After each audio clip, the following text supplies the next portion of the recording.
আজি আমি অসম জাতীয়বাদী যুৱ পৰিষদৰ এটি দল আমি তাৰ যিটো আমি কাঠকটীয়াত উপস্থিত হৈছিলোঁ। কাঠকটীয়া যিখন মানে মছজিদ কমিটি আছে, মছজিদ কমিটি আমাৰ অৱগত কৰিছিলোঁ ইয়াত সন্দেহজনক বাংলাদেশী আছে।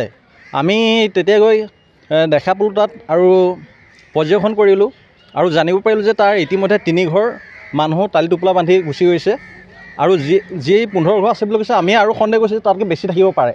গতিকে চৰকাৰক আহ্বান জনাইছোঁ এই বিষয়টোৰ ওপৰত গুৰুত্ব আৰোপ কৰক আৰু ইয়াত চাওক কেনেধৰণৰ মানুহ আছে। তাত হয়তো 15 ঘৰ কৈছে, আমি ভাবিছোঁ 18 ঘৰ, হয়তো তাতকৈ বেছি থাকিব পাৰে। গতিকে এই বিষয়টো গুৰুত্ব সহকাৰে চৰকাৰে ল'ব বুলি আশা কৰিছোঁ আৰু তেওঁলোকে যি উচ্ছেদ অভিযান হাতত লৈছে আমি আদৰণি জনাইছোঁ।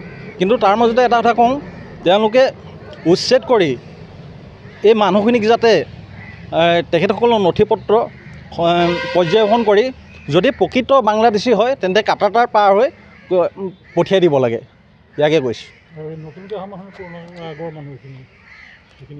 যিখিনি প্ৰকৃত বাংলাদেশী নহয়, আমি মানে মছজিদ কমিটিয়ে আমাক কৈছে যে তাত সন্দেহজনক বাংলাদেশী আছে বুলি কৈছে।